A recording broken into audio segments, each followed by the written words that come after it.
40 साल से हो रहा है, अब नहीं होगा। क्या ऐसी कल्पना की जा सकती है?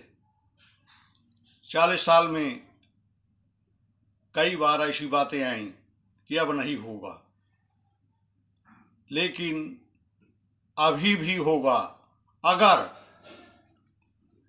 हम भारतीय समाजवादी पार्टी के मुखिया अखिलेश जी को ना समझा पाए कि हमारे समाज को या हमारे राष्ट्र को पीडीए कह करके पिछड़े दलित अल्पसंख्यक में ना बांटे। पहली रोक लगाई जाए यहाँ पर।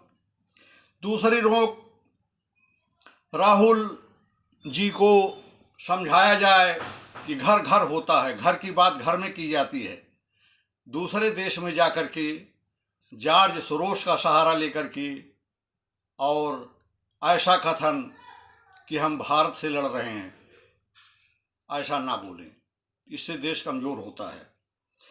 तीसरी बात, मदनी जैसे जो देश की विभाजनकारी ऐसा शब्द जिसमें हम गरीबों का भी खून खौला दें, चाहे वो हिंदू हो व मुस्लिम, कि सर में कफन बांध कर निकलो, ऐसा ना बोले, इन पर विराम लगाया जाए।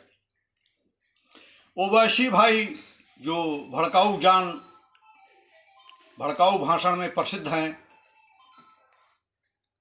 इन पर रोक लगाई जाए कि ऐसा वचन ना बोलें जिसमें हम हिंदू मुस्लिम सिख ईसाई बंट करके और हम एकता का रूप न बन सके, एक शक्ति न बन सकें।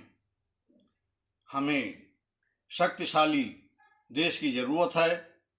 इन लोगों की वजह से हमारी शक्ति क्षीण दिखाई देती है। ऐसे ही राजनीतिक व्यवस्था में कोई जाति में बांटता रहा, कोई धर्म में बांटता रहा और कोई भड़काऊ भाषण देता रहा, तो हमारी शक्ति क्षीण होती रहेगी। बाकी 200 देश में आज हमें इजराइल एक ऐसा देश दिखाई देता है जो सठे साठ्यम समाचरित, दुष्ट के साथ दुष्टता का तुरंत उपादान, तुरंत व्यवहार, तुरंत उसके वचनों या किए हुए क्रिया पर प्रतिक्रिया देता है। हम हिंदुस्तान पाकिस्तान, हिंदू और मुस्लिम के रूप में विभाजित हुए हैं, तो हम हिंदू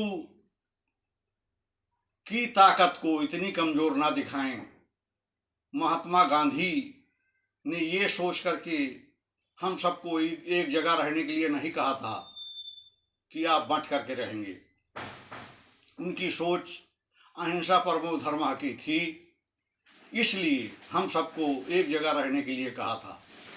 आज जो घटना आपके सामने आई, बताते तो हैं 28, लेकिन कुछ भी कह लो, 30-35 से तो कम नहीं हुआ होगा। ऐसी महिला जो पिछले महीने ही शादी की थी, अपने पति को खो करके अपने घर में वापस आई है, क्या आपको आंसू नहीं गिर रहा होगा? इसका एक ही रास्ता है कि सबसे पहले तो हम कड़ाई के साथ निपटने का साहस अपने अंदर बनाएं, धैर्य बनाएं।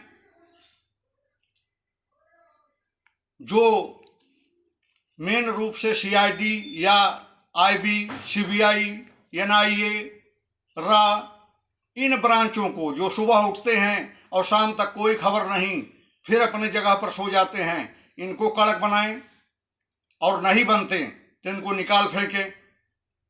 अपनी ड्यूटी ठीक तरह से जो नहीं कर रहा है वो देशभक्त नहीं हो सकता।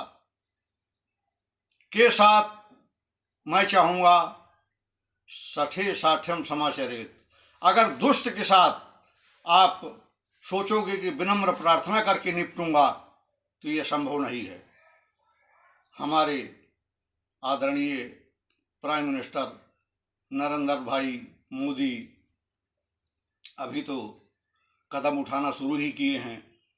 मैं पूरा विश्वास करता हूं कि 4-5 दिन के अंदर जैसे हमें घुटनों पर करके पहलगांव में गोली मारी, वैसे पूरे पाकिस्तान को घुटनों पर करके और गोली मारेंगे। पूरा भरोसा है, पूरा विश्वास है। हाँ, अगर ऐसी किसी की सोच है कि ऐसा करने में उसको दुख होगा, तो अपने दिल को मजबूत करे, अपने दिल में देशभक्ति को जगाए और इस देश भारत देश को अपना देश समझे। प्रत्येक व्यक्ति, प्रत्येक नागरिक से यही गुजारिश है और तुरंत बदला लिया जाए। मैं इसका समर्थन करता हूं और आप लोग भी हमारे साथ समर्थन करें। इसी के साथ विराम देना चाहूँगा। जय हिंद, जय भारत।